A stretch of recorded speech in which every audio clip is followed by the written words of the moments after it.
Buenos días. Vamos a dar inicio al segundo diálogo de alto nivel, Ética y Economía.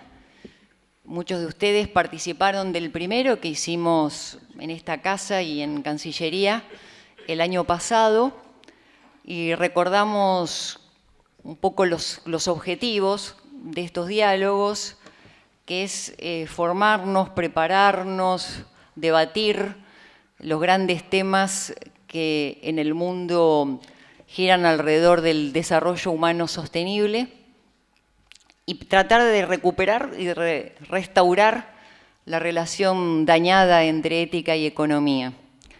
El año pasado recordarán que hicimos así para decirlo en un lenguaje multimedial, un paneo de temas que iban desde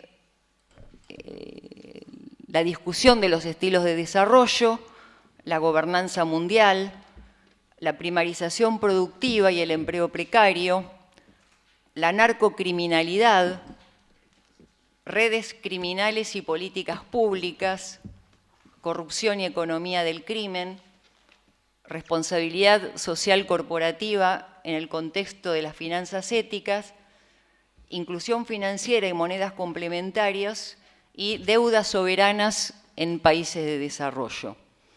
Este año vamos a poner un poquito el foco en finanzas sostenibles, trabajo digno y siempre tratando de subyacente poner en discusión el estilo de desarrollo excluyente que está atravesando el mundo.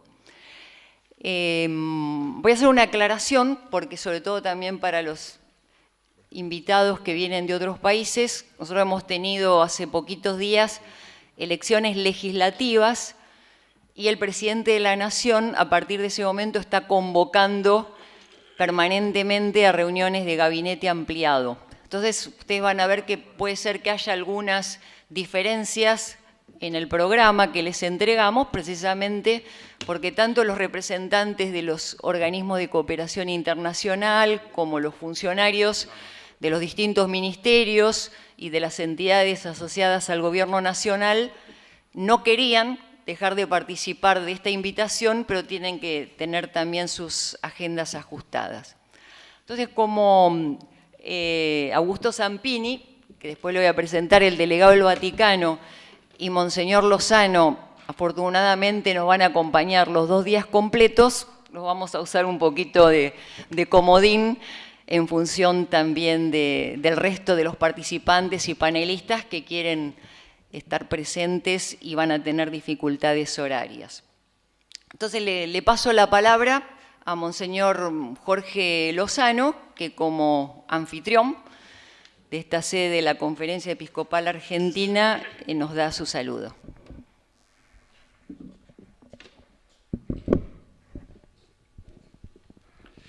Buenos días. Quería darles una bienvenida de afecto, de cordialidad a todos los amigos y amigas que han venido de diversos países. Contamos con gente de Canadá, de Estados Unidos, Suiza, Alemania, Cuba, Costa Rica, Colombia, Perú, Brasil, Uruguay, el Vaticano y la Argentina. Representantes a nivel regional y mundial del Secretariado Latinoamericano y Caribeño de Cáritas. La bienvenida también a la Alianza de Iglesias Presbiterianas y Reformadas de América Latina, al Departamento de Justicia y Solidaridad del CELAM, Consejo Episcopal Latinoamericano, al Centro Regional Ecuménico de Acción Social, a la Comunidad Mundial de Iglesias Reformadas, Christian Aid, al Grupo Interconfesional del G20 y a la Universidad de Buenos Aires. También darles la bienvenida a quienes son especialistas de universidades, de la Unión Industrial de la Argentina y de los organismos de cooperación internacional, tales como el Sistema de Naciones Unidas, el INTAL del Banco Interamericano de Desarrollo, y en el orden público nacional, a quienes forman parte de la Secretaría de Culto de la Nación, de la Cancillería, al Ministerio de Desarrollo Social, al Ministerio de Hacienda, al Ministerio de Trabajo, al Banco de la Nación y al Consejo Nacional de Políticas Sociales de la Presidencia de la Nación. Así que a todos una cordial bienvenida, siéntanse como en casa y bueno, demos gracias a Dios por reunirnos en este tiempo y poder estar juntos compartiendo anhelos, inquietudes y búsquedas. Gracias.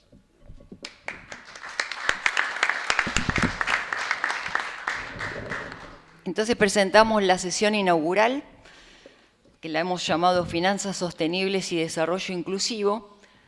Pero como ustedes saben, estos eventos los estamos haciendo como espacios de reflexión, insumos y aportes en el marco de la Agenda de Desarrollo Sostenible que Argentina y muchos de los países acá presentes, yo diría casi todos, han firmado como compromiso en pos de la inclusión social, pero también por el hecho de que a partir del 1 de diciembre Argentina va a ejercer la presidencia del G20. Por eso, en primer lugar, le quiero dar la palabra al doctor Jorge Argüello. Una aclaración para los panelistas: Julia, una colaboradora, cada uno va a tener 20 minutos. Ella, cuando falten 5 minutos, les va a levantar un cartelito y después, cuando queden 2, otro, también para que vayan regulando los tiempos. Y Jorge Argüello forma parte del T20, ¿no?, que es uno de los organismos que forman también la reflexión, digamos, académica, temática, los aportes. Y creo que es importante que él nos marque también el horizonte de sentido, el hacia dónde también la Argentina puede ejercer un rol importante en el marco de esta presidencia. Los currículum de todos son muy vastos, así que yo digo solamente algunos puntos. Ha sido legislador convencional constituyente de la Ciudad de Buenos Aires, ha cumplido 2 mandatos como diputado de la Nación, embajador de Argentina ante Naciones Unidas, en Estados Unidos y en Portugal, miembro titular de muchos centros de estudio y análisis de políticas públicas, miembro consejero del CARI, del Consejo Argentino para las Relaciones Internacionales, y preside la Fundación Embajada Abierta, que es justamente la organización que forma parte del T20 en el marco del G20. Jorge, te escuchamos. Bueno, muchas gracias, Cristina. La verdad es que es un gusto inmenso volver a verte después de más de una década. Yo he estado 10 años fuera del país y he regresado el año pasado, pero con Cristina nos tocó protagonizar probablemente los momentos más difíciles de la vida de la Argentina contemporánea. Obviamente me estoy refiriendo a la crisis del 2001, junto con los actores que están en la mesa y muchos de ustedes. Eso ha quedado marcado a fuego en la memoria de los argentinos y bueno, esperemos que sea pronto nada más que un lejano recuerdo de una etapa definitivamente superada. Monseñor Jorge Lozano, su persona, yo quiero agradecer mucho esta invitación, esta convocatoria, la posibilidad de compartir este panel con los amigos que nos acompañan y sobre todo la posibilidad de trabajar sobre esta temática tan interesante, tan importante, como decía recién Cristina, en la víspera de lo que va a ser la presidencia argentina del G20 y la cumbre de jefes de Estado del G20 que se va a verificar en nuestra ciudad en el mes de noviembre del año 2018. Sin lugar a dudas, este va a ser el episodio internacional más trascendente, más intenso que nuestro país va a tener en décadas. Así que para eso debemos prepararnos. El gobierno argentino está haciendo los esfuerzos necesarios orientados a coronar exitosamente tan difícil tarea.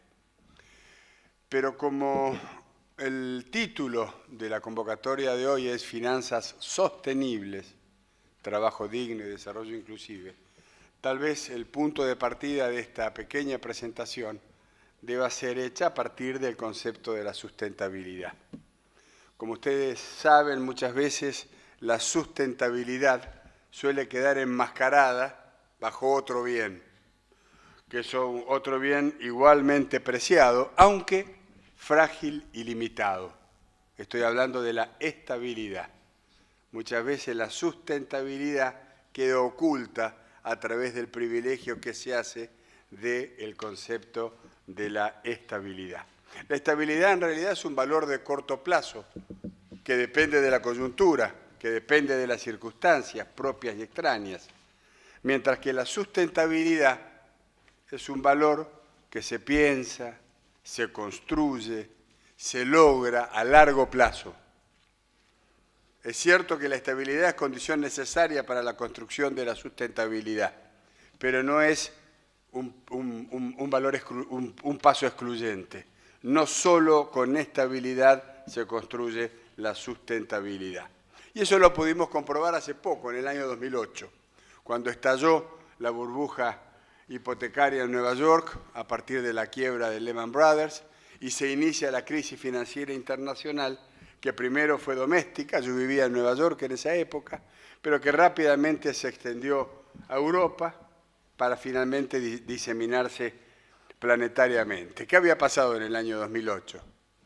Luego de muchos años de estabilidad, el experimento neoliberal globalizado sobrepasó sus propios límites de sustentabilidad.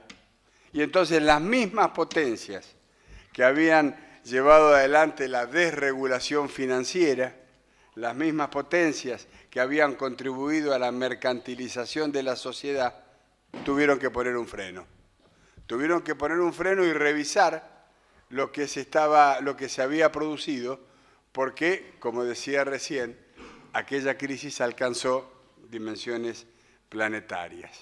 Mercado mata sociedad, consumidor mata ciudadano.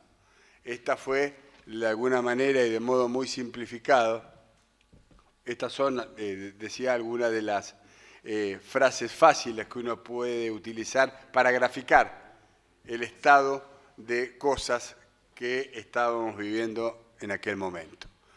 Yo creo que en el 2008 se marca ya de un modo contundente algo que se venía insinuando desde hacía tiempo, y es el agotamiento del sistema multilateral gestado a partir de la Segunda Guerra Mundial.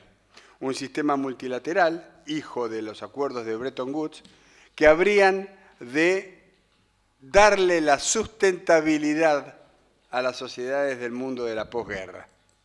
Este sistema me parece que comienza a agotarse años antes de la crisis del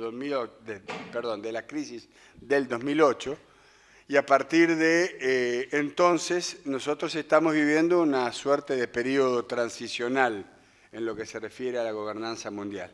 Recordemos que el G20 fue creado en 1999 con la participación de los ministros de finanzas de los 20 países que conforman el grupo. Pero también recordemos que ya en 1973 existió algo que se llamó The Library Group, que era un grupo de ministros de finanzas que, como consecuencia de la crisis del petróleo de ese momento y del proceso de inflación que en ese momento parecía indetenible, ingobernable, 4 ministros de finanzas deciden reunirse informalmente en la biblioteca de la Casa Blanca en Washington. Esos 4 ministros de finanzas eran el de Estados Unidos, obviamente el anfitrión, el de Reino Unido, el de Alemania y el de Gran Bretaña. Eso se llamó el G4, y es lo que yo creo que nosotros podríamos retrospectivamente ver como el origen de lo que hoy conocemos como el G20. Esto quiere decir una solución ad hoc al margen de la liturgia de las instituciones multilaterales gestadas en Bretton Woods, pero que de alguna manera casi diría tímidamente, empiezan a insinuar la vocación de buscar nuevas formas de encauzar las situaciones de crisis. Insisto, esto fue en 1973, sobre todo a partir de la crisis del embargo petrolero. Después del G4 viene el G5 porque se incorpora Japón, pero después se incorpora Canadá y se incorpora Italia, y entonces esto se convierte en el G7. Muchos años después se va a incorporar Rusia y va a ser el G8, hasta la crisis de Crimea, que hace que Rusia salga del G7, pero esté en el G7, en fin, de un modo más o menos informal.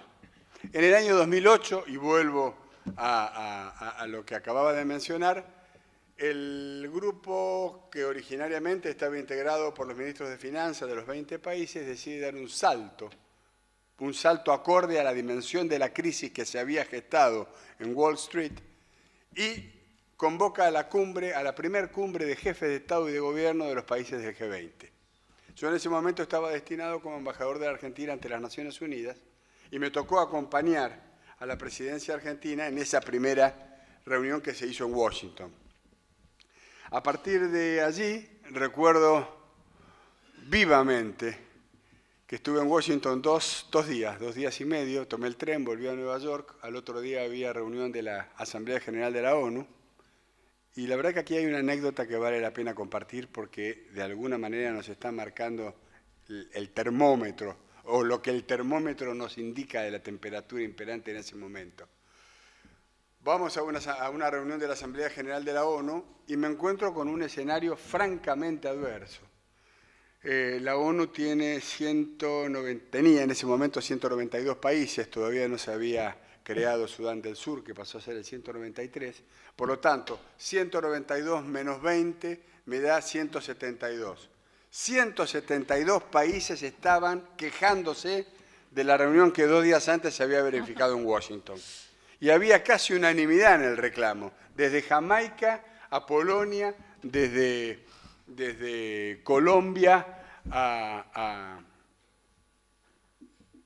Tailandia. ¿Qué era lo que decían? Existiendo el G192, ¿cuál es la razón para que de modo arbitrario 20 países se elijan o se reconozcan recíprocamente y decidan tomar el comando de este barco de la crisis? Y la verdad es que era una situación bastante incómoda para los 20 representantes de esos 20 países, porque esa cumbre de jefes de Estado y de Gobierno ciertamente se proponía acometer la tarea de domesticar esta crisis que parecía desmadrada. ¿Y como consecuencia de qué se toma esa decisión? Como consecuencia de la lentitud paquidérmica que estaban mostrando las organizaciones surgidas después de la Segunda Guerra. Las dificultades en el sistema de toma de decisiones, el tiempo, la necesidad de los consensos unánimes, la posibilidad de los vetos cruzados, todo esto hacía visualizar a estas instituciones como demasiado lentas, casi uno podría decir incapaces de tomar el toro por las astas y tomar las decisiones del caso. ¿Esto quiere decir que el G20 es la herramienta capaz de tomar el toro por las astas y ordenar la gobernanza global? Mi opinión es que no. Mi opinión es que el G20 es nada más que la consecuencia del agotamiento de las instituciones de Bretton Woods y expresa una suerte de transición entre el viejo orden surgido en la posguerra y el nuevo orden que habrá de establecerse en algún momento que no sabemos cuándo es. En los hechos, entonces, el agua, como cuando es contenida por un dique, si desborda el dique, empieza a buscar canales para seguir su curso. Algo así se me ocurre que es lo que expresa el G20 hoy en día, esta suerte de transición entre un orden y un nuevo orden que está en proceso de gestación. Hoy la emergencia financiera global parece superada. Pareciera que estamos viviendo una situación, digámoslo muy entre comillas, una situación de cierta estabilidad. Ahora cabe preguntarse qué pasa con la sustentabilidad. O sea, el G20 ha, de alguna manera, a través de las distintas políticas que se ensayaron sobre todo desde Estados Unidos y desde Europa, desde Bruselas, desde el Banco Central Europeo más específicamente, en lo que se refiere al viejo continente, pareciera haber logrado una cierta estabilidad. Pero eso no nos ha hecho más sustentables que antes de la crisis, ni mucho menos. ¿Por qué? Porque persiste una desconexión entre las finanzas, el mundo de las finanzas y el mundo de la economía real. Porque persiste una bestial desigualdad que se verifica entre regiones, que se verifica entre países y que se verifica dentro de los países.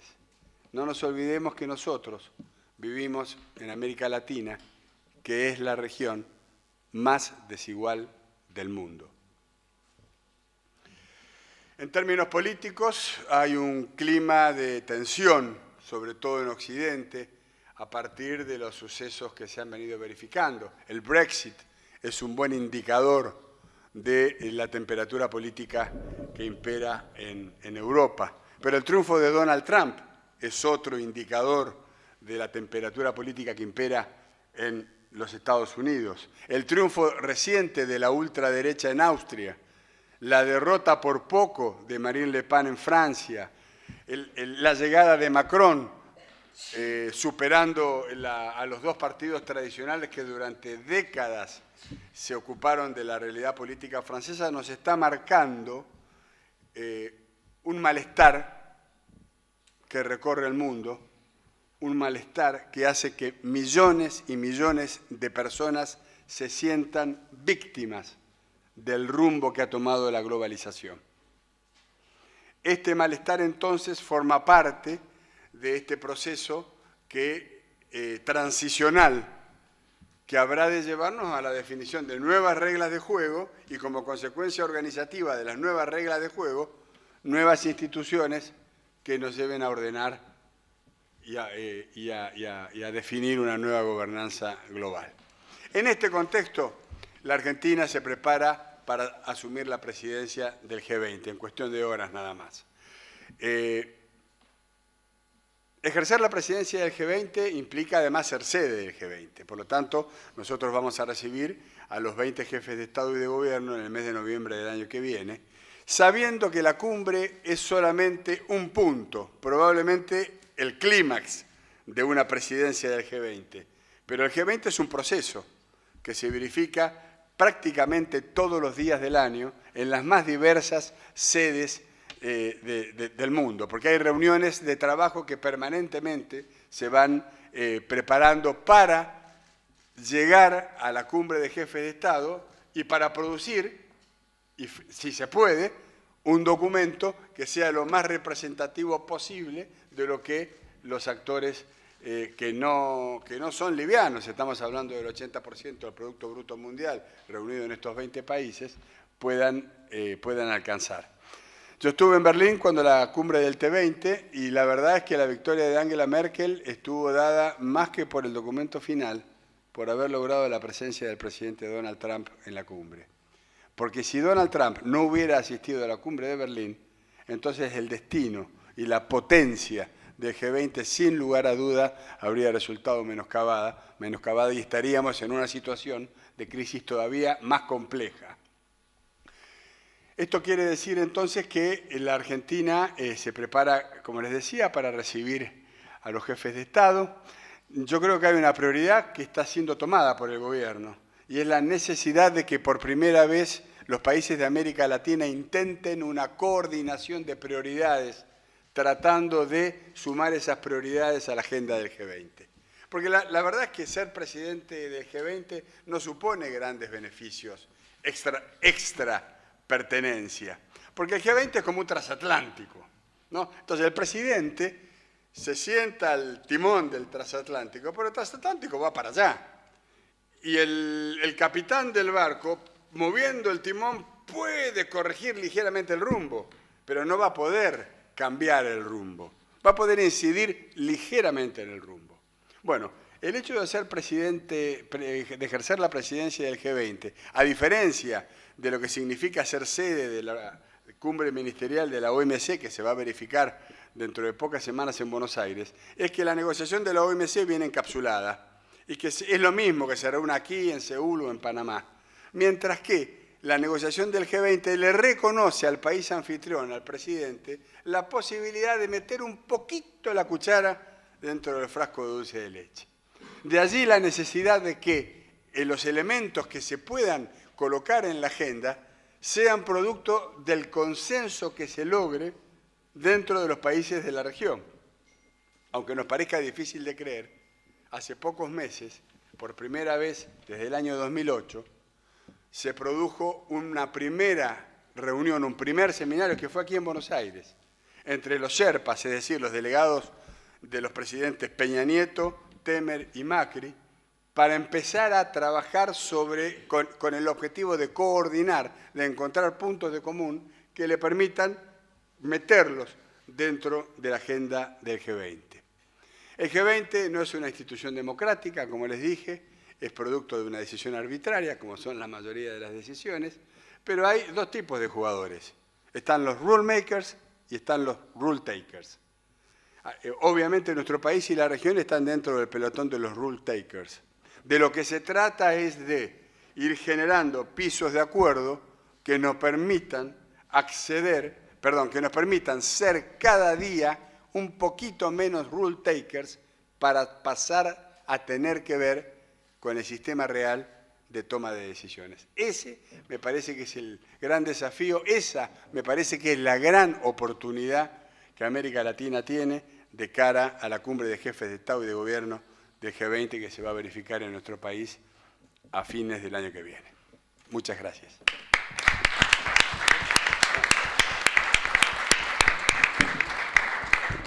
Muchas gracias, Jorge, porque la verdad que en poco tiempo nos marcaste todo un recorrido histórico donde se ven, ¿no?, las relaciones de poder y cuánto también nosotros tenemos de responsabilidad de ir construyendo una ciudadanía activa, de organizaciones también que empujen y traccionen de algún modo a decisiones que muchas veces están bastante alejadas de nosotros. Y fundamentalmente el haber nombrado a la necesidad de juntarnos con Brasil y México, ¿no? También tres países que más allá del G20 o pasando el G20 podemos consolidar otro tipo de vínculos transformadores para el bien de nuestra región. Pasamos a licenciado Javier González Fraga, que también solo menciono que ha sido presidente del Banco Central en Argentina en 2 oportunidades, vicepresidente de la Bolsa de Comercio, obtuvo el premio CONEX, para los invitados de otros países es un premio importantísimo que otorga el país a destacadas personalidades en el ámbito del sector privado, académico, artístico.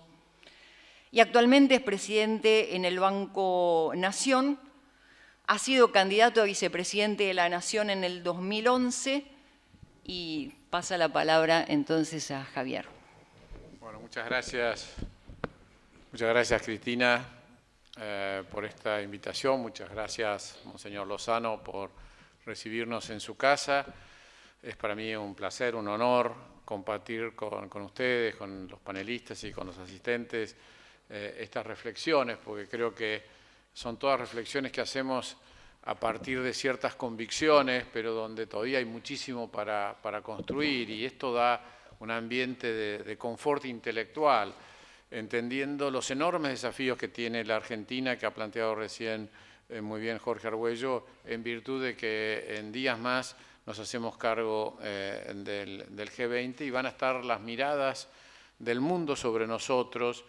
Y yo soy de esos optimistas que cree que la Argentina tiene algo que aportar al mundo, quizás a partir de todas las dificultades en las cuales hemos vivido, pero tenemos cosas que realmente todavía, como tolerancia interreligiosa, solidaridad, una cantidad de principios que nos hace un país que podemos, a partir de haber salido de enormes dificultades, y me refiero a décadas de frustración por creernos quizás demasiado fácilmente un país rico, y por lo tanto esto nos ha llevado a enormes frustraciones en los últimos 70 años, y creo que estas frustraciones nos dejan una enseñanza que creo que a lo mejor pueden contribuir al debate mundial. Sobre el tema de las finanzas sostenibles, quisiera comenzar en este ámbito de reflexión planteando una pregunta casi impertinente, que es, ¿no será un oxímoron esto de finanzas sostenibles? O sea, ¿no es una contradicción en sí mismo? La lógica de las finanzas no nos aparta de los criterios de sustentabilidad, y yo creo que acá hay que poner la lupa, porque las finanzas se basan en algunos dogmas que no son cuestionables. Yo vengo hace muchos años cuestionando este principio que parecería para las principales instituciones financieras del mundo que cuanto más movilidad de capitales mejor. ¿No es cierto? Esto es un concepto fuertemente arraigado. Y este concepto, si le ponemos la lupa, no necesariamente es cierto, porque si bien puede ser cierto que en teoría y dado una cantidad de circunstancias tenga razón David Ricardo cuando dice si liberás los mercados de bienes, si liberás los mercados de recursos, si liberás los mercados de capitales, se llega a una posibilidad teórica mejor.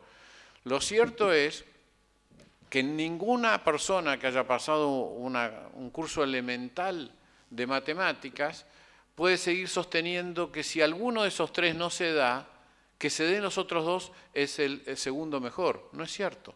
Si alguno de los tres no se da, no necesariamente que se den los otros es una situación mejor. ¿Qué estoy diciendo? Y esto se lo dije a la gente del Fondo Monetario hace muchos años en una reunión que hubo en Buenos Aires. Si estás de acuerdo con que haya un muro que impida la circulación de personas entre México y Estados Unidos, si hay restricciones a la movilidad de personas, si hay restricciones a la movilidad de bienes, no se sigue que cuanto más movilidad de capitales mejor. No es cierto, no es sostenible teóricamente, más allá de las experiencias prácticas.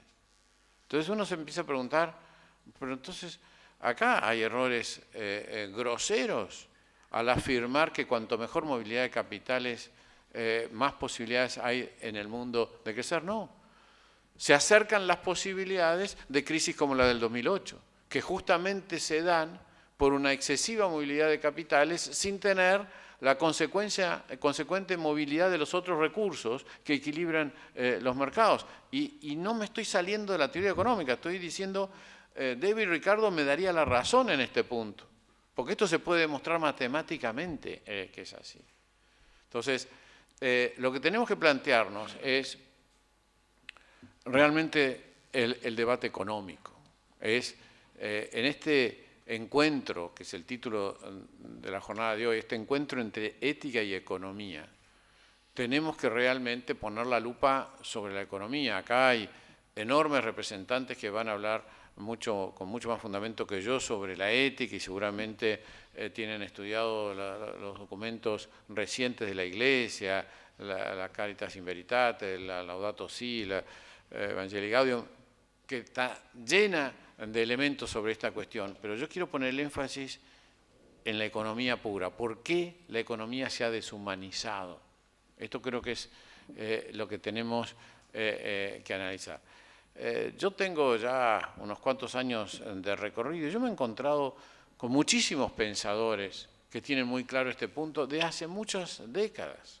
O sea, todo el deterioro de la economía con la aparición del utilitarismo, reforzado en la utilización de las herramientas matemáticas, los modelos, todo eso, ¿es solamente un desvío técnico o hay intereses atrás que hacen que los economistas que hayan planteado, me refiero a un Stefano Samagni, me refiero a Rafael Rubio de Urquía, con el cual tuve el gusto de trabajar un tiempo, o más localmente, pensadores como Francisco García Olano o Carlos Moyano Llerena, que nos decían estas cosas en las clases hace 50 años. Entonces, ¿por qué es que estas ideas no han prosperado y sin embargo seguimos teniendo un culto a los que hablan de las virtudes de los mercados libres cuando está demostrado que estas no son tales y te llevan a una inestabilidad, como decía recién Argüello. Y la razón es muy sencilla, es que a los empresarios, ya sea de las finanzas o del mundo comercial, cuanto menos competencia, mejor. Y entonces, si no les conviene la competencia, le conviene que los economistas crean en la libre competencia. Porque en la medida que los economistas creen en la libre competencia, y estos son los economistas influyentes, no va a haber reguladores. Y si no va a haber reguladores, va a haber posibilidades de abuso de posición dominante. No es casualidad. O sea, las teorías están todas disponibles y las críticas a las teorías están todas disponibles en las bibliotecas de todas las universidades del mundo. Sin embargo, y esto pasa en nuestro país, muy evidentemente, cualquier economista que salga a hablar de que lo mejor es regular todo y hacer un ajuste inmediato y un shock, tiene mucho más minutos de televisión que alguien que te vaya a decir, no, mira, en esto tenés que ir prudentemente, cuidado con estos desequilibrios sociales, cuidado con estos riesgos. Esto es así. Entonces, tenemos que perder la inocencia. Esto no es un juego inocente, esto no es un debate técnico a ver qué tanta razón tienen los que sostienen en estas cuestiones sobre la confianza en los mercados. Rafael Rubio Urquía, un gran pensador español que ha venido mucho a la Argentina y ha trabajado con Stefano Samani también un tiempo, él ha hecho un estudio muy interesante sobre la teoría de la acción humana, sobre por qué decidimos como decidimos y qué piensa la teoría clásica o la teoría neoliberal de cómo tomamos estas decisiones. Y él ridiculiza y dice, no, para la teoría clásica somos simplemente optantes que vamos por el mundo en mercados tomando decisiones optimizando precios, como si no tuviésemos pasiones, si no tuviésemos vicios, como si no tuviésemos amores, como si no tuviésemos otra clase de sensaciones que influyen en nuestras decisiones. La decisión humana es mucho más rica, hay solidaridad en el hombre, hay realmente pasiones que afectan estas decisiones, no somos unos autómatas que vamos por el mundo tomando decisiones de compra o de venta en función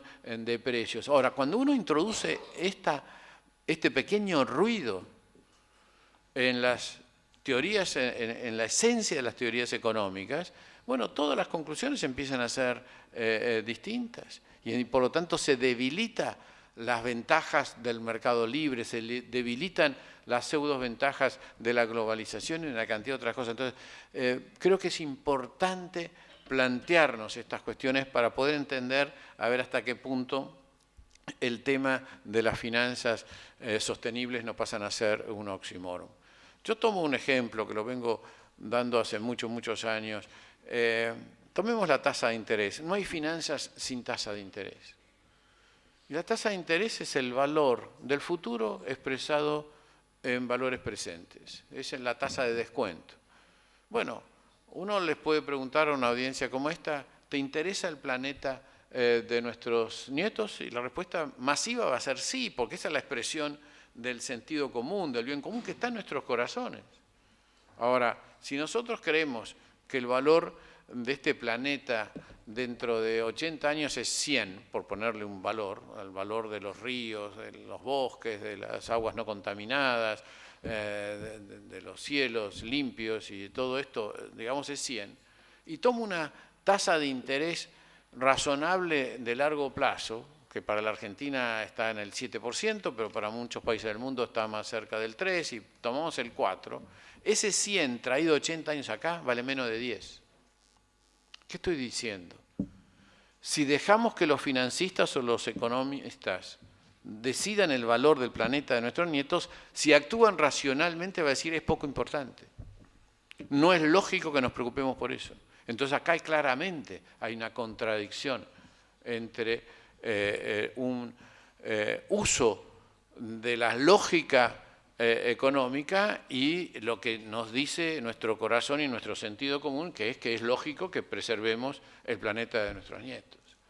Entonces, acá creo que estamos como poniendo sobre la mesa, y permítanme esta exageración, ¿no es cierto?, para decir, no podemos dejarle a los economistas, mejor dicho, no podemos dejarle al pensamiento, a la lógica económica que decía estos temas. No alcanza, se agota, no sirve.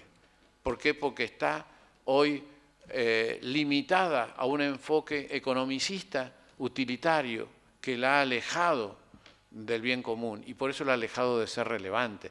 Yo me temo por decir esto por mis colegas economistas, pero los economistas nos hemos ganado un bien merecido desprestigio en estas últimas décadas, porque no hemos sido capaces de prevenir ninguna de estas crisis. La sociología nos sacó muchísima ventaja, porque la sociología no se enamoró de herramientas matemáticas y porque la sociología no está tan sujeta a la defensa de intereses particulares. Entonces tenemos que entender que las cuestiones son de este modo. Cuando Adam Smith en el 1776, en su célebre libro sobre la riqueza de las naciones, nos dice: dependemos del egoísmo del carnicero para estar bien alimentados. Nos está diciendo una frase fundacional de todo un sistema capitalista.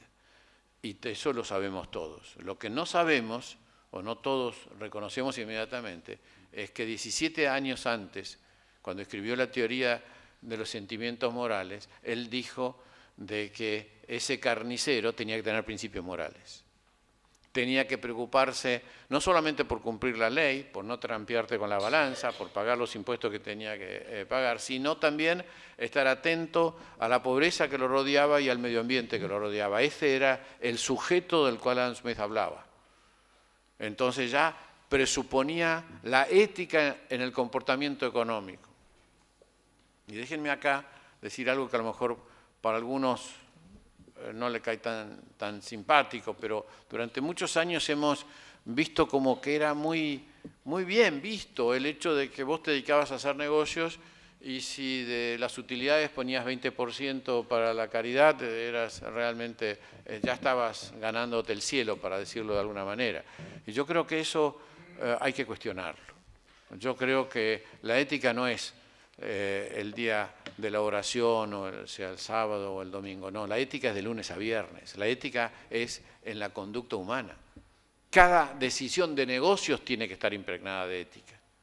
Y la ética en el sentido más amplio, no solamente el respeto a la ley, sino el cuidado del prójimo y el cuidado del medio ambiente. Esto es el concepto central que tenemos que tener. Entonces yo creo que no hay que echarle la culpa a Adam Smith. Adam Smith fue utilizado tomándolo parcialmente para fundamentar, para consolidar una economía deshumanizada, pero cuando uno lo lee profundamente no es este en origen su pensamiento. Por eso es que tenemos que tener cuidado y creo que realmente la economía como ciencia o como pseudociencia, yo soy de los que cree que hay mucho de arte en la economía, tenemos que realmente mirarla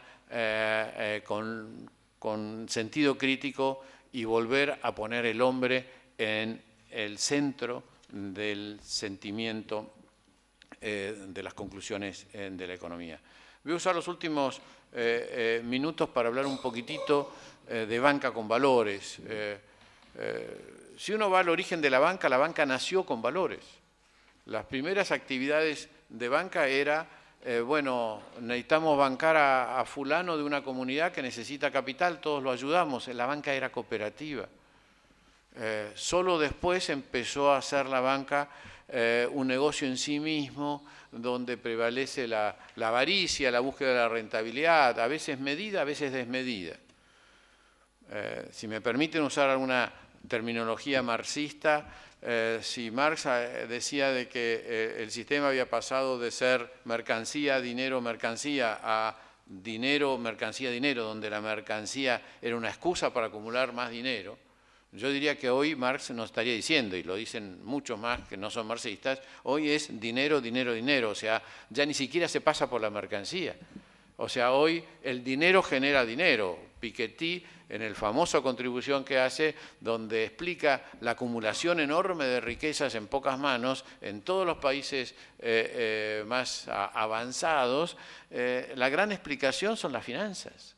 La gran explicación es la forma de hacer dinero con dinero, donde se agranda la capacidad de consumo de unos pocos, sin agrandar la producción de bienes. Y no hace falta haber pasado por una escuela de economía, por un árbol de economía, para saber que si se agranda la riqueza de unos pocos con la misma disponibilidad de bienes, lo que estamos generando es un empobrecimiento de los demás, porque esto va a aumentar los precios y va a generar menor capacidad de consumo. Entonces, yo creo que acá tenemos entonces que tener mucho cuidado con este desvío de las finanzas del original y volver a una banca con valores. La banca con valores puede ser típicamente la banca cooperativa, que es una banca con valores.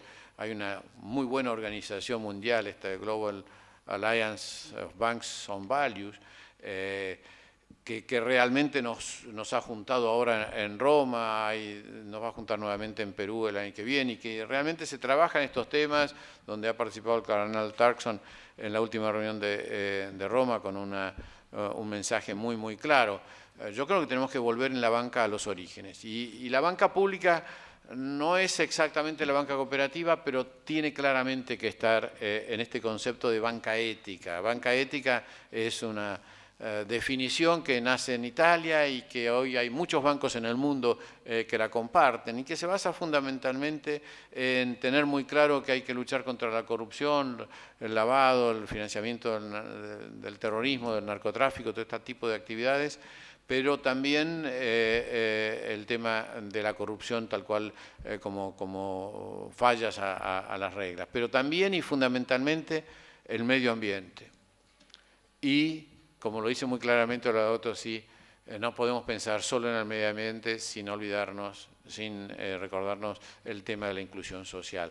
Tenemos que, a partir de la banca, entender que la inclusión social, a través de la inclusión financiera, es un tema fundamental, que en última instancia no es otra cosa que una fuerte defensa de los pobres, o sea, de combatir la pobreza para realmente generar un mayor nivel de inclusión. Desde el Banco Nación, déjenme usar un minuto para esto, lo tenemos muy en claro, hemos impuesto un programa de inclusión financiera, hemos impuesto un programa de transferencias a partir de instrumentos digitales, electrónicos. Tenemos la política de hipotecarias, porque creemos que sin vivienda no hay hogar y sin hogar no hay familia, y la verdadera barrera contra la pobreza extrema es la familia, porque es en el seno de una ausencia de familia que se da al hijo desnutrido, el embarazo adolescente no querido, los abusos intrafamiliares, los padres ausentes, las adicciones. Tiene mucho que ver con la ausencia de familia, pero como lo dice muy bien Francisco, sin casa no hay familia, o sea, mucho más directamente. Por lo tanto, la casa es tan importante, no es solamente un activo más, es un tema sumamente importante. Y también los microemprendimientos. El Banco Nación está muy activo en todas estas actividades justamente porque hay una definición atrás de banca ética y un compromiso por la inclusión social. Muchas gracias.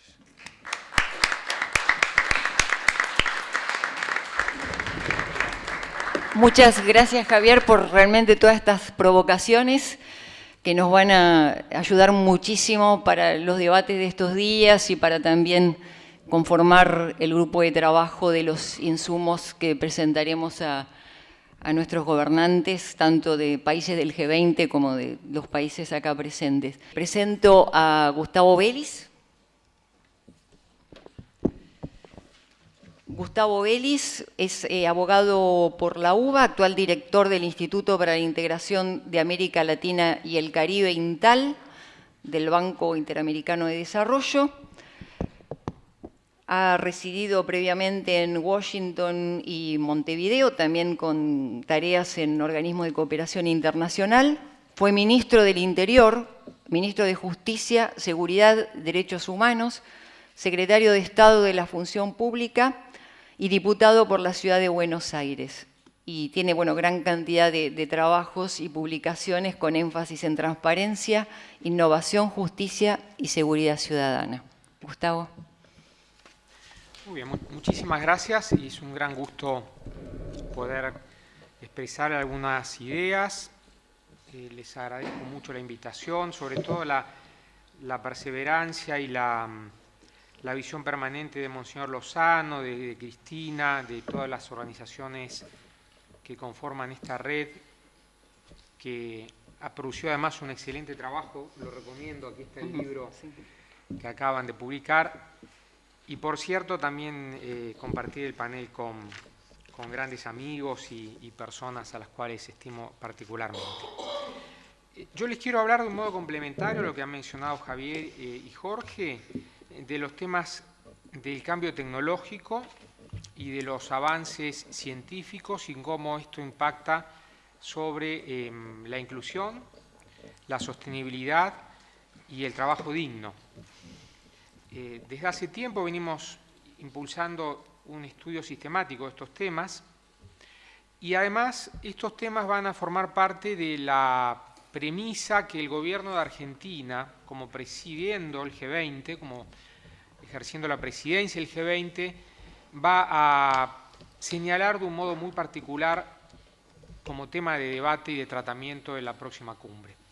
El impacto de la automatización sobre el mundo del trabajo, sobre los criterios de equidad social de todo el mundo. El punto que me gustaría dejarles, para ser muy breve, es el siguiente. Necesitamos un nuevo contrato social tecnológico.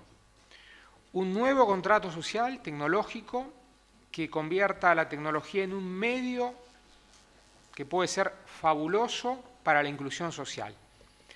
Pero si no existe esa confluencia, ese contrato social que aúne voluntades públicas y privadas, la tecnología puede ahondar muchísimo más la brecha de concentración, de abuso de poder y de inequidad en todo el planeta. Ese contrato social tecnológico tiene que rescatar algo que lamentablemente está ocurriendo hoy a nivel mundial. Lo vemos no solo en el debate público estrictamente político, lo vemos en el ámbito del debate comercial. Termino de llegar de Washington, donde celebramos una reunión en el BID con todos los viceministros de comercio de América Latina. Como sabemos, en el próximo mes de diciembre va a estar aquí también la cumbre ministerial de la Organización Mundial de Comercio en Argentina. Y vemos que hay también un gran nivel de preocupación sobre esas reglas de gobernanza global. El punto que les querría dejar sintéticamente es el siguiente. Estamos intentando leer las realidades del siglo XXI con un lenguaje e ideas del siglo XIX. Hay un desfasaje en el modo de abordar esas realidades que son vertiginosas y que están alterando los modos de organización de la economía y de la política. Tal vez el ejemplo más típico de esa realidad subyacente desde el punto de vista tecnológico y de los cambios que supone es la irrupción de la inteligencia artificial. Es decir, la irrupción no ya de robots que son capaces de desempeñar tareas rutinarias, reemplazando a trabajadores industriales de cuello azul, sino de mecanismos de aprendizaje profundo de máquinas inteligentes que comienzan a desplazar el rol de las actividades cognitivas sofisticadas y creativas del ser humano. Estamos frente a la irrupción de un nuevo factor de producción, que no es solo la tierra, el trabajo y el capital, sino que tiene que ver con la presencia creciente en todo el mundo de procesos de máquinas inteligentes con aprendizaje profundo. Punto. Ustedes me podrán decir, este señor está hablando de ciencia ficción, es un emulador de Isaac Asimov, un vendedor de humo y algo que no va a ocurrir nunca, o al menos va a ocurrir dentro de muchos años que verán nuestros nietos. Les pongo algunos ejemplos de cómo hoy la inteligencia artificial ya está profundizando esos elementos de profunda influencia sobre la economía del siglo XXI. Irrumpe en el elemento más básico que es el consumo de música, los CDs, los discos, ni hablar, los vinilos han quedado superados por las plataformas digitales de intercambio de industrias creativas. Herramientas de marketing, el uso de la inteligencia artificial en la salud para poder determinar mejor la lectura simple de un diagnóstico o de una radiografía, el uso de la inteligencia artificial en el policiamiento comunitario, o en la justicia para el análisis más rápido de los expedientes, el uso de la inteligencia artificial y la automatización para regular a través de termostatos el consumo energético de los hogares y disminuir con ello la huella digital, el análisis de riesgos de las aseguradoras, la inteligencia artificial para el desarrollo de autos autónomos o con un consumo más adecuado de energía, la inteligencia artificial para la agricultura, la inteligencia artificial para las campañas políticas. Vengo de los Estados Unidos, donde en el día de anteayer testificaron ante el Congreso americano los principales responsables de Google, de Amazon y de Microsoft por haber interferido con potencias extranjeras en la campaña electoral americana. Es decir, hay un mundo nuevo que irrumpe en el escenario global que convive con el siglo XIX. Como muy bien decía Jorge, vivimos en el continente latinoamericano más violento y más inequitativo del planeta. No es que este mundo tecnológico suplante y reemplace automáticamente al mundo de la inequidad, del atraso y del siglo XIX en el cual viven muchos de nuestros compatriotas. Convive en ese mundo con un enorme dilema. Puede convertirse esa plataforma tecnológica en un modo de mejorar vidas, de achicar brechas, o puede convertirse en un modo de romper brechas y profundizar abismos. Por eso es importante repensar la gobernanza desde la perspectiva de un contrato social, que no es el clásico contrato social rusoniano, jovesiano, es un contrato social que tenga en cuenta el elemento tecnológico. La palabra robot viene del checo, la inventó un señor que era un dramaturgo y significa en su profunda etimología trabajo esclavo. La pregunta es, en un mundo que tiene descartables, que tiene nuevas formas de esclavitudes, como muy bien se dice en la Laudato Si, ¿los robots van a estar al servicio de los seres humanos o los seres humanos van a estar al servicio de los robots?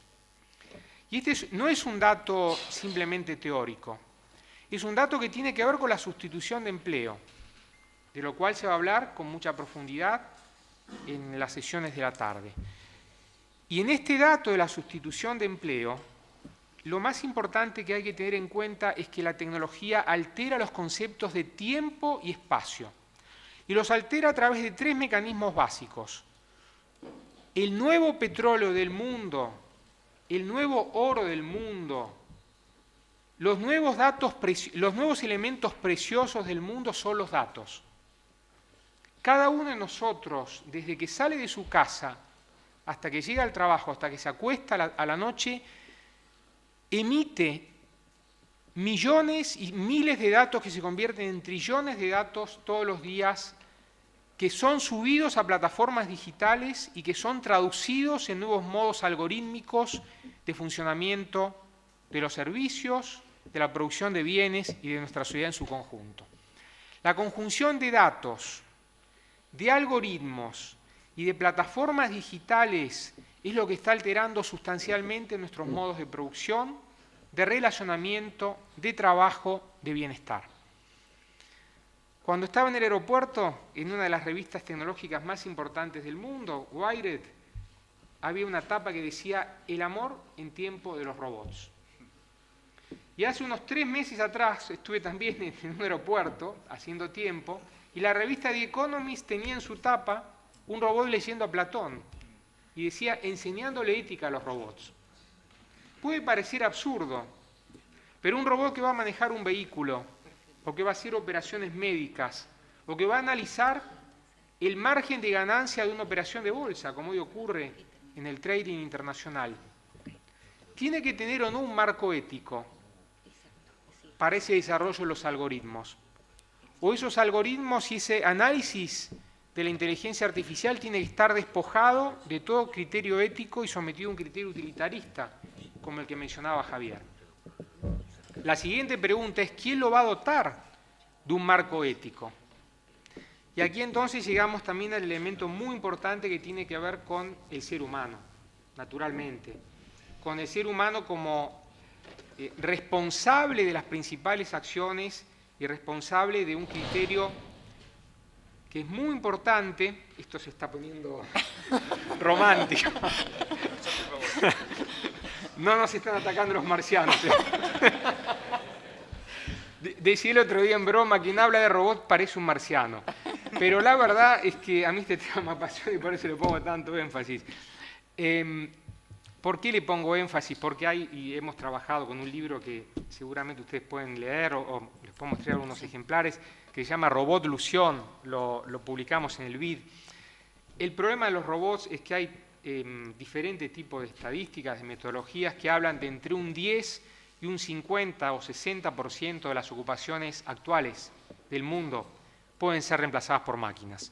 Esto abre el debate de la renta básica universal, abre el debate del nuevo uso del tiempo, abre debates que todos ustedes conocen, que todos nosotros estamos analizando. Cristina misma escribió un magnífico artículo en el libro que les menciono sobre esta temática. Pero todas estas temáticas de tecnología, de automatización, de robotización, que achican las cadenas globales de valor, que hacen a veces inocuo el concepto de territorio tal cual los conocemos, porque hay trabajadores trabajando desde su máquina computadora a miles de kilómetros de distancia sin necesidad de ser desplazados, etcétera. Todo esta enorme bagaje de cambio tecnológico requiere una mirada ética, por supuesto, humana. Y el otro punto que les querría dejar como tercera reflexión, amén del contrato social, amén de los cambios económicos, es cómo está percibiendo la sociedad todo esto. ¿Cómo está percibiendo el ser humano en carne y hueso este cambio tecnológico? Permítanme compartir con ustedes algunos números de esto, algunas percepciones desde América Latina con respecto al cambio tecnológico y con respecto a la mirada de América Latina en estos conceptos de globalización.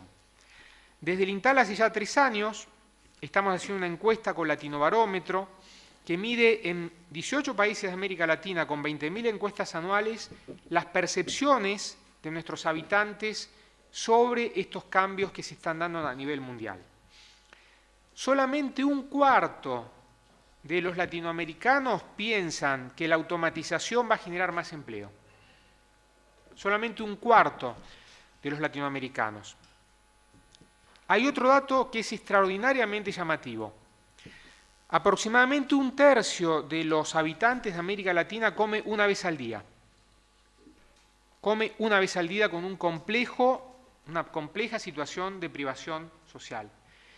De ese tercio de familias deprivadas, un cuarto tiene un teléfono celular inteligente. Un cuarto tiene un teléfono móvil como este. Ese ejemplo creo que nos tiene que llamar a repensar este concepto de contrato social tecnológico.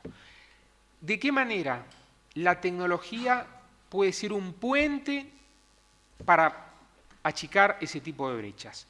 ¿De qué manera la tecnología en manos de un pequeño o mediano empresario puede ser un puente para el salto global de su producción? Y así podríamos poner muchas etcéteras. 2 elementos más de la mirada de los latinoamericanos y de la percepción de los latinoamericanos. Vivimos en un mundo de Brexits, en un mundo de irrupciones nazi-fascistas, en un mundo de sublevaciones subnacionales, regionales, en un mundo de quiebres profundos también antiglobalización y de desmembramiento y fragmentación. Sin embargo, tenemos un gran capital asociativo en América Latina. 7 de cada 10 latinoamericanos que encuestamos desde hace ya 3 años están a favor de la integración regional. 7 de cada 10 latinoamericanos. Y entienden la integración regional en línea con lo que mencionábamos recién en la mesa, como el libre movimiento de bienes, pero también de personas. Y este es un capital solidario muy importante también frente a los fenómenos de chauvinismo y anti-inmigración que se reflejan en diferentes partes del mundo. Es decir, América Latina tiene un capital muy importante en este momento de crisis. No todos son rosas, por supuesto. En la medición que hicimos sobre la percepción de la calidad democrática, esta medición del año 2017 que se acaba de terminar da el guarismo más bajo de la década. Nunca antes América Latina desconfió tanto de la calidad democrática como en este año 2017. Y hay algunas raíces que explican este fenómeno, un gran cuestionamiento de la inequidad y un gran cuestionamiento de la corrupción. Y en esto redondeo el cuarto elemento que me gustaría dejarles ya como final. Hablamos de la necesidad de regulación, y es evidente que el mundo tecnológico requiere una regulación. 35 premios Nobel mundiales, encabezados por Stephen Hopkins, dijeron hace 1 año y medio que si la inteligencia artificial no se regula de un modo adecuado, puede poner en riesgo el género humano, puede poner en riesgo la sociedad tal cual la conocemos. Los grandes gigantes tecnológicos han lanzado una iniciativa reclamando un mayor nivel de regulación de los poderes públicos. En mi modesta opinión, esa regulación solamente va a tener legitimidad si es una regulación transparente. Y acá la gangrena de la corrupción y de la falta de transparencia es el gran talón de Aquiles de todo lo que estamos hablando. Atraviesa transversalmente los fenómenos de inequidad, atraviesa transversalmente los fenómenos de falta de calidad democrática y atraviesa, por supuesto, la economía. Por eso, rescatar el concepto weberiano más un elemento más, me parece que es una cuestión muy importante. Weber hablaba, como todos sabemos, de la ética de la convicción y de la ética de la responsabilidad. La ética de la convicción que nos alienta a seguir nuestros mejores ideales, la ética de la responsabilidad que nos hace aterrizar esos ideales con criterios prudenciales, midiendo las consecuencias de los actos que llevamos adelante. Hay una tercera ética muy importante a repensar de cara al G20, y hay una gran oportunidad para hacerlo también. Es la ética de la innovación. Si hay algo que va a salvar a nuestros países en América Latina y en el mundo subdesarrollado, no son las clásicas ventajas comparativas ni las clásicas ventajas competitivas. Las clásicas ventajas comparativas se ponen en discusión con un mundo que avanza, por ejemplo, la agricultura de precisión sintética, y que un mundo que tiende a reemplazar el petróleo. Las clásicas ventajas competitivas también se ponen en discusión, porque el reemplazo de la mano de obra barata se da por robots, no se da por salarios más bajos, se da por máquinas que reemplazan las ventajas competitivas penosas que alguna vez buscamos a través de salarios más bajos.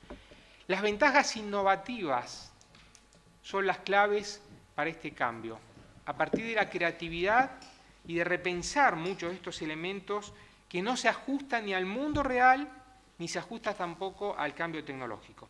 Por eso, en un mundo de la posverdad, en un mundo del cuestionamiento básico a estos criterios tan importantes, tenemos que ser capaces de pensar economías circulares, economías colaborativas, economías que se organicen de un modo creativo e innovador, pero innovador en el mejor sentido de la palabra, porque como también se dijo aquí, la innovación en materia económica se puso en marcha de un modo salvaje en el mundo para generar la crisis de las hipotecas. No hay elemento más innovador desde el punto de vista de los algoritmos y de todo lo que supone la economía librada sin valores precisos que el ejemplo de la crisis de las hipotecas, cuando las derivadas fueron a tal punto y a tal nivel de sofisticación que ni siquiera quienes las estaban impulsando eran capaces de descifrarlas. Entonces, este es un poquito el mensaje que les quería dejar. Contrato social tecnológico, advertir la economía del siglo XXI, que es muy diferente a la economía clásica que hemos entendido, entender que esa economía subsiste con una economía de subsistencia y atraso del siglo XIX, cómo está la sociedad posicionada con esto, y el rescate de una tercera manera de ética que le ponga al concepto de innovación al ser humano en el centro. Porque de lo contrario, todo esto termina en el gobierno tecnocrático que con tanta claridad cuestiona Francisco en la última Laudato Si. Muchísimas gracias.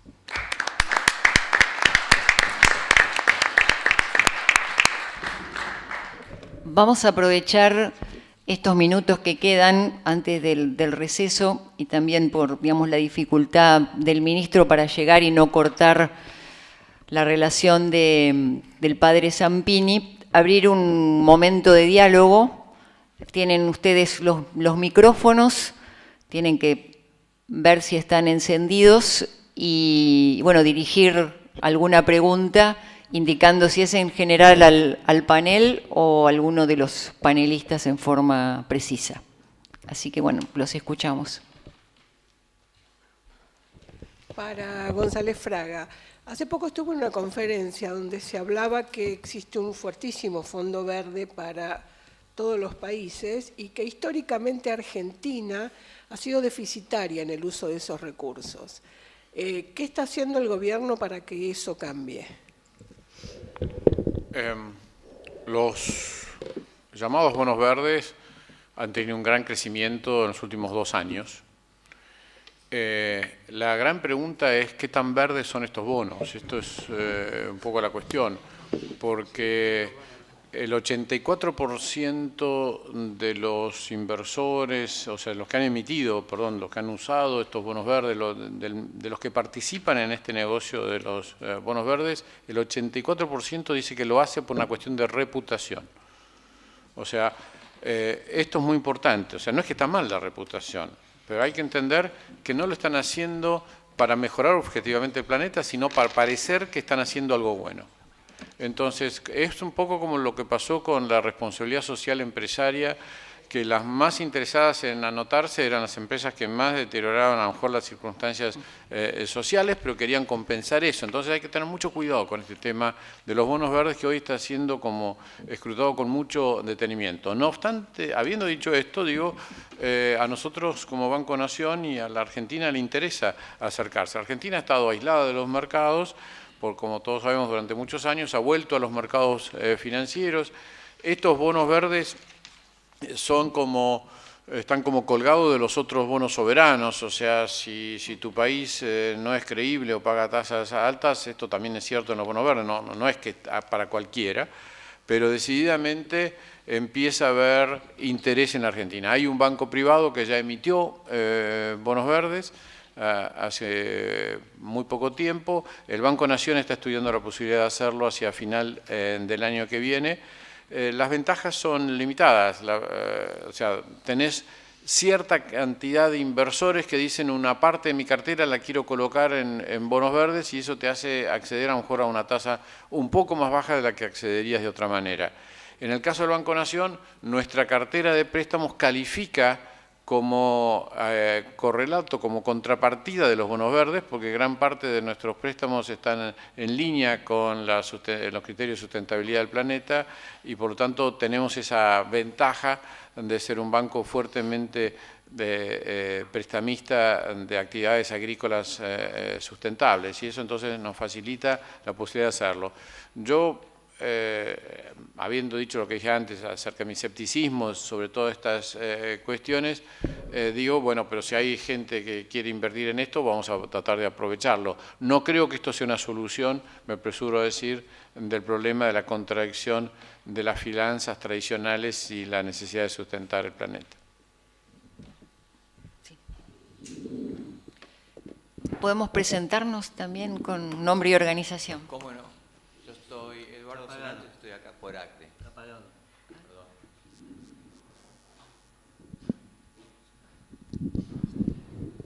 Soy Eduardo Cerantes, estoy por la Asociación Cristiana de Dirigentes de Empresas. Viendo lo que expuso Gustavo tan claro y también tiene que ver con las finanzas, hay un tema, yo veo, de tiempos. Lo de desarrollo tecnológico casi es de tiempos exponenciales. La ciencia tiene una velocidad impresionante en los cambios que nos estamos viviendo. Y esto ha pasado también bastante con las finanzas. Los tiempos de los organismos internacionales, del G20, etcétera, son otros. Entonces, la adecuación pasar del siglo XIX al XXI es recompleja. ¿Qué ven que se puede hacer esto para que no sea una distancia tan grande, que creo que es una de las brechas más difíciles de cubrir? Al panel también.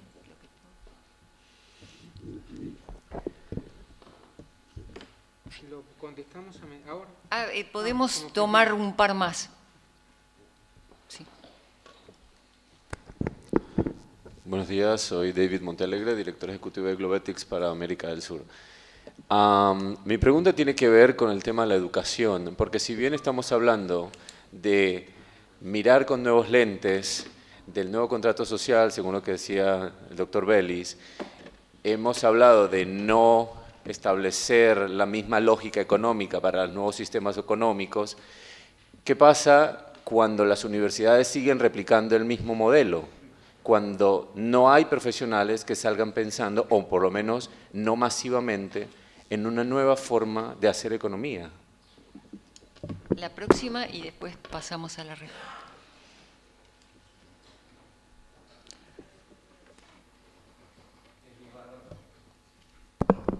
Eli Barraza, de Colombia, Universidad Reformada. Más que una pregunta, quisiera hacer como una conexión de las tres ponencias que me llama poderosamente la atención. O sea, el primer ponente nos muestra cómo el tal G20 en el proceso de la historia no es el fruto sino de encuentro de personas de carne y hueso, con sus ideales y avaricias, para tratar de responder a un esquema de crisis del mundo generado por ellos mismos.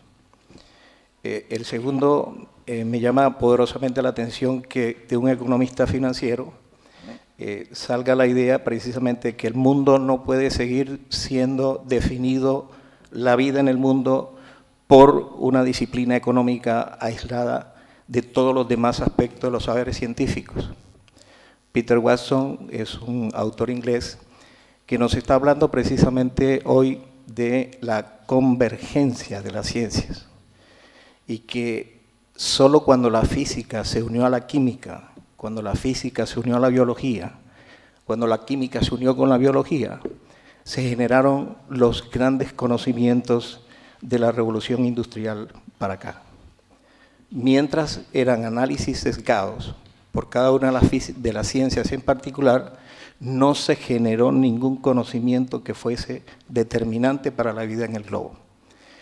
Los economistas, y estoy completamente de acuerdo con el hecho, tienen que pensar que necesariamente tienen que entrar en diálogo con la sociología, con la psicología, y el premio Nobel que se acaba de entregar en el 2017 se da en función de una obra que tiene que ver fundamentalmente con los efectos psicológicos de las decisiones económicas que tomamos.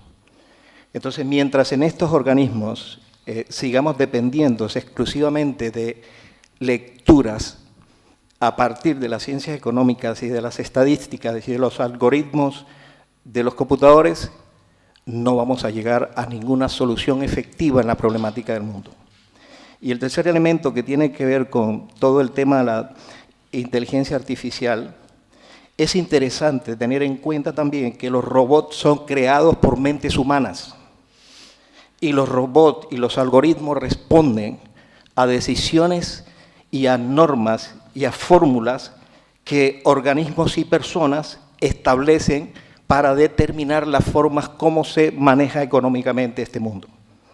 Y responden fundamentalmente al hecho de la oferta y la demanda. Todos están en función de cuánto venden. Hay un elemento que quisiera concluir ahí, y me gustó mucho tu ponencia. El autor Yuval Harari va un poco más al fondo y llega a decir que este sistema de la robotización y la automatización va a generar una clase humana inempleable. Es decir, puede ser médico, puede ser cualquier tipo de estudios que hayas tenido en la universidad, pero el ordenador va a tener la capacidad de poder definir con mucha más velocidad en el tiempo el trabajo que un médico o que cualquier profesional o que un abogado ejerce. Entonces vamos a tener inicialmente un grupo de personas, una gran cantidad de personas profesionales, preparados, subsidiados por los gobiernos porque no hay que hacer otra cosa. Pero después ya ni siquiera serán para ser subsidiados, serán inempleables e inútiles. Todavía estamos a tiempo. Muchas gracias por los aportes. Y bueno, Gustavo, Jorge y Javier, los últimos minutos hasta la finalización de esta sesión de las 11. Ustedes pueden responder o agregar comentarios. Bueno, me animo primero. No, yo no, a lo mejor es producto de la edad, quizás, no sé, no tengo una enorme expectativa que haya una solución objetiva de estos enormes desafíos. Sí creo, como lo dice muy bien Francisco, la solución pasa por el corazón de cada uno. Y con el tiempo es como que uno está cada vez más obligado a trabajar en su metro cuadrado. O sea, su metro cuadrado será más grande o más chico, pero es lo que cada uno puede hacer en función de realmente llevar la conducta moral a las decisiones cotidianas y a influir en las cosas que uno puede influir. No sé si hay que tener expectativas de ganar un gran debate mundial sobre estas cosas. Yo creo que la historia de la humanidad, lo dice Harari también, de hace miles de años va en este sentido, ¿no es cierto? Y hemos sido contaminantes y hemos destruido civilizaciones y hemos exterminado especies y bueno, iremos recorriendo este camino y no queda otra que confiar en el hombre. Yo no tendría mucho más que agregar. El tema que abordé es el del G20 y me gustaría compartir con ustedes un escenario que me imagino como el más deseable de cara a esta oportunidad extraordinariamente importante que va a tener la Argentina al ejercer la presidencia y ser sede de la cumbre de jefes de Estado y de Gobierno del G20. Hay una frase de Ricardo Lagos que publicó en la prensa norteamericana hace poco, creo que fue reproducida también en Argentina. Él habla de este encuentro que va a haber en Buenos Aires, utiliza la palabra oportunidad, sin que signifique éxito. Él dice, una oportunidad es la posibilidad del éxito. Dependerá de los argentinos, en primer lugar, porque están organizándolo, dependerá de los otros actores latinoamericanos y, en definitiva, dependerá de todos los participantes. Y él habla del gran salto al sur del G20. Y cuando dice gran salto al sur, está diciendo, en realidad, que en esa distribución de roles entre rule makers y rule takers, tal vez tengamos la oportunidad de arrimarnos a que los que tradicionalmente seguimos lo que otros decidan, podamos llevar nuestros propios problemas, nuestras propias visiones, nuestras propias ideas acerca de cómo reformular el sistema de toma de decisiones mundiales. Don Gustavo. Sí, el tema de educación es muy importante, no lo había mencionado, lo tenía aquí anotado. Ahí hay una gama importante de cuestiones a reflexionar. Yo no mencioné el tema de la economía del cuidado, se va a tocar a la tarde. La economía del cuidado es muy importante porque es este puente entre generaciones del cual habla Francisco y es un puente que puede potenciarse a partir de estos cambios tecnológicos bien empleados. El problema de los algoritmos y de los robots no es solamente que están desarrollando cuestiones rutinarias que le indica el ser humano. El riesgo cuando empiezan a aprender por sí mismos y desarrollar de un modo autónomo esos procesos de aprendizaje, que ese es el peligro que se está planteando.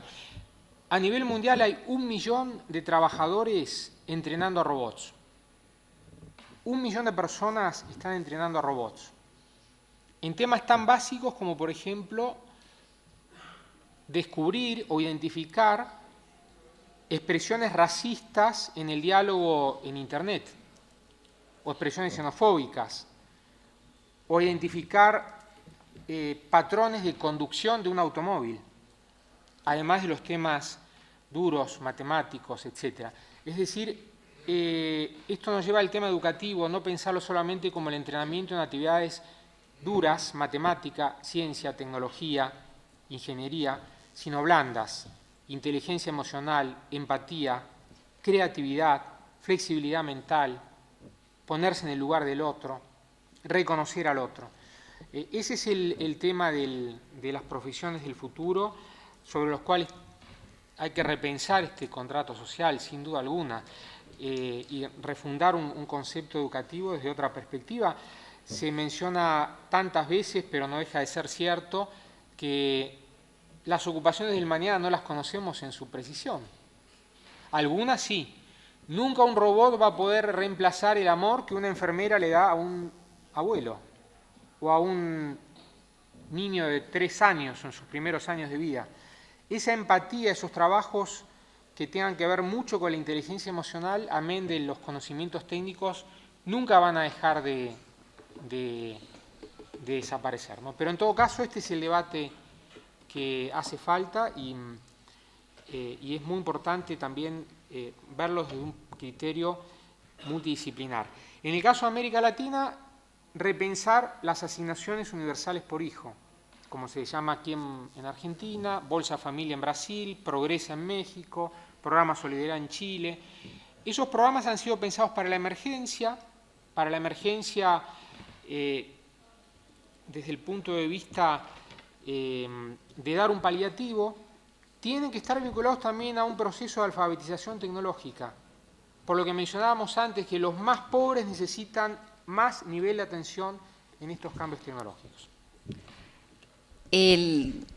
Por supuesto, los panelistas tenían hasta las 11 previsto, pero les pedimos a ustedes unos minutitos más porque acaba de llegar el ministro de Trabajo, que realmente, como les comenté, viene directamente de la reunión de gabinete ampliado con el presidente de la Nación y quiere también dar su saludo. Así que lo recibimos.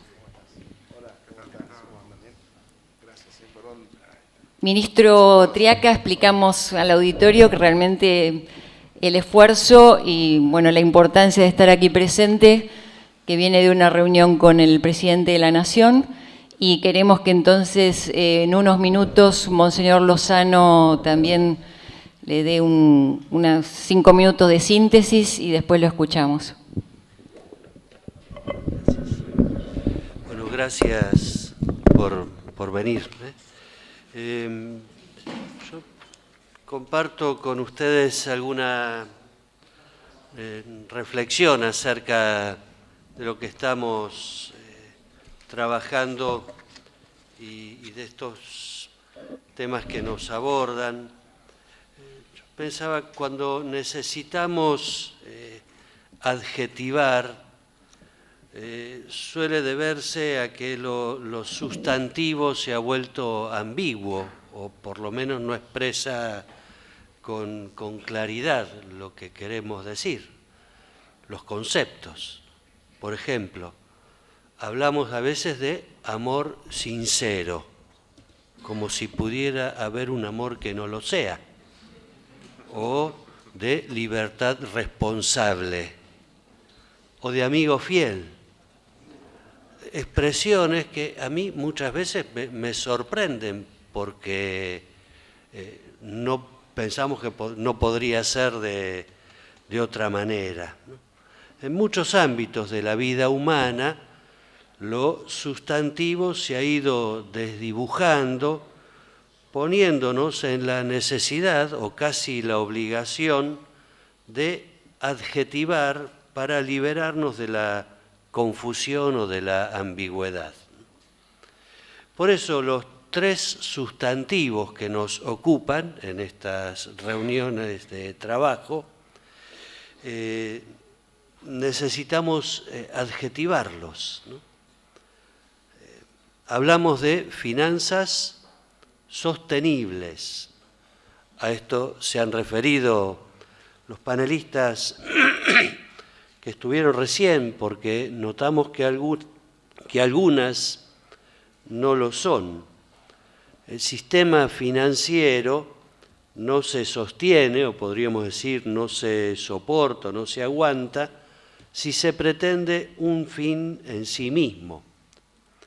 La supuesta autonomía de los números solo es posible si claudicamos libertad e inteligencia para dejarnos manejar por una virtualidad a la cual le concedemos una entidad inventada. Una de las razones que están en la base de las crisis, algunas de ellas, se explican justamente por la separación de las finanzas, de la producción y del trabajo. Ellas, las finanzas, por sí solas no pueden funcionar, se dislocan, se enloquecen y nos arrastran detrás de esa locura. También hablamos de trabajo digno. ¿Puede no serlo? La actividad laboral está en el centro de la dignidad de la persona humana. Por eso hay algunos binomios en los que a veces utilizamos la expresión trabajo, que en realidad son más bien una estafa intelectual y moral.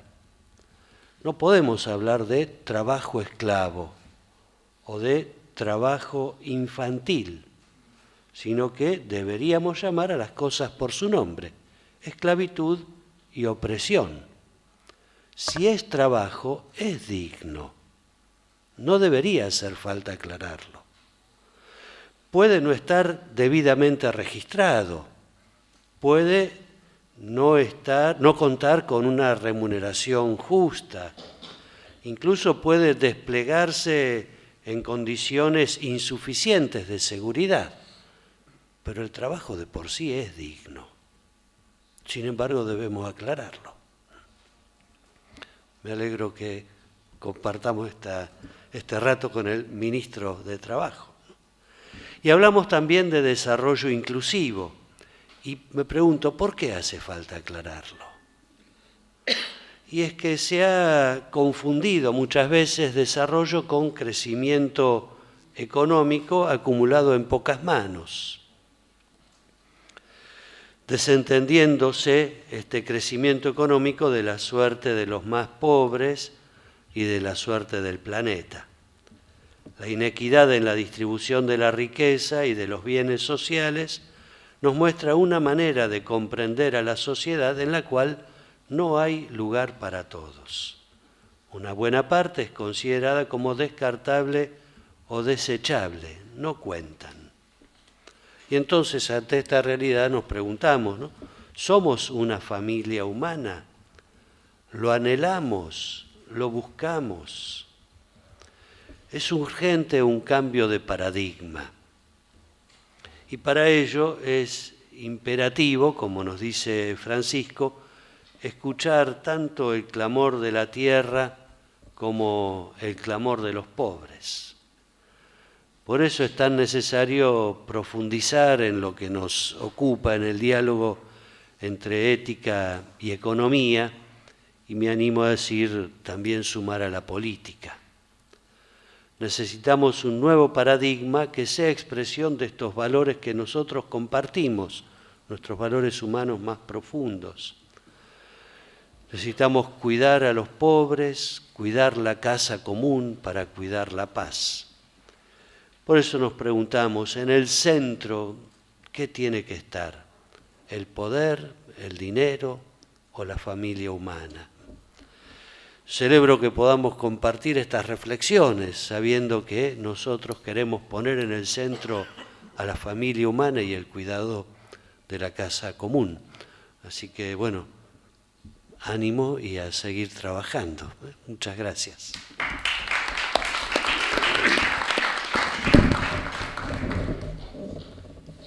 Muchas gracias, monseñor. Gracias una vez más por la invitación a participar y a reflexionar sobre algunas de las cosas que decía recién. Y como muchas veces tenemos que usar palabras de más, porque a veces entender nos cuesta.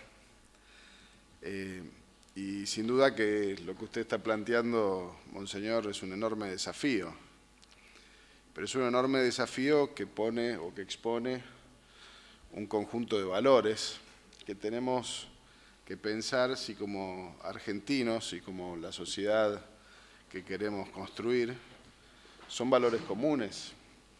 muchas veces hemos hablado en ámbitos como este sobre la cultura de la vida, y cuando hablamos sobre la cultura de la vida tenemos que pensar si vale lo mismo defender la vida o no defenderla, si vale lo mismo proteger a aquellos que lo necesitan o no hacerlo, si vale lo mismo generar oportunidades, como usted señalaba recién, sobre el desarrollo, que no hacerlo.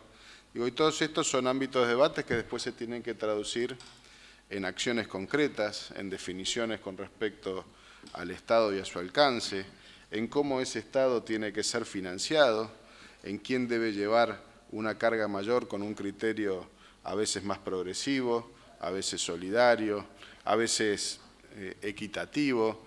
Pero digo, esos debates son parte de una construcción, de una sociedad, que si queremos llamarla una sociedad justa, y ahí vuelvo a esa ambigüedad de palabras, donde debería ser lo mismo, tenemos que hacer cosas al respecto.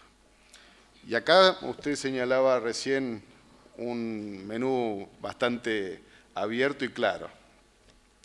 Cuando hablaba sobre finanzas sustentables, tenemos que mirar con mucha claridad, y ha pasado en los meses recientes, cuán lejos estaban muchos argentinos de acceder a las oportunidades de financiamiento que les permitan resolver algunos de sus problemas estructurales. Y esto pasaba porque muchas veces había un marco de diseño, un diseño estructural, que no ponía a todos en las cuentas para poder brindar oportunidades de acceso. Y digo, y esto me parece que son algunas de las cosas que lo muestran. O, por ejemplo, pensar en el equilibrio fiscal en relación al Estado y no gastar más de lo que uno tiene, digamos, porque si no, como bien decía Monseñor, no solamente podemos estar hipotecando los recursos de las generaciones futuras, sino en algunos casos, como por ejemplo en el cuidado ambiental, estamos hipotecando condiciones de la sociedad futura. Por eso en esto tenemos que ser delicados en el cuidado del equilibrio y pensar no solamente en quienes están hoy en el marco de nuestra sociedad, sino quienes van a integrarla en el futuro. Y ahí me toca particularmente cuando hablaba Monseñor Lozano recién sobre el trabajo, y le remarcaba el trabajo digno, no puedo coincidir más. Por suerte son una de esas cosas que podemos construir valores comunes. Dentro de pocos días más, la semana que viene, no, sino la siguiente, y les pido que se sientan todos invitados a participar, realizamos en la Argentina la 4ª conferencia sobre erradicación del trabajo infantil, la lucha contra la trata y el empleo joven. Es decir, no solamente apuntamos a que los jóvenes en la Argentina mejoren sus posibilidades para poder acceder a un trabajo, y ahí tenemos que debatir mucho sobre el sistema educativo, cuáles son las capacidades que tienen que dar.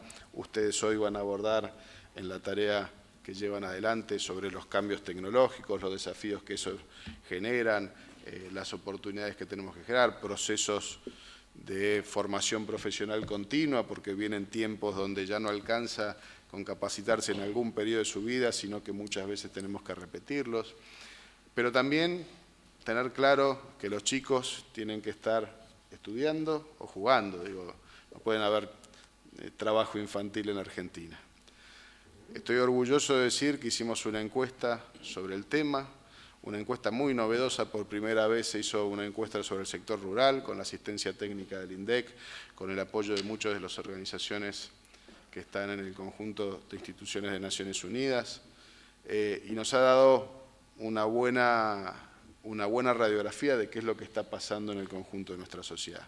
En los próximos días la vamos a dar a conocer, Monseñor, y por supuesto le pido a todos los participantes de acá que tengan la posibilidad de acceder a ella, porque nos va a servir para este análisis sobre el trabajo digno y la lucha contra la trata.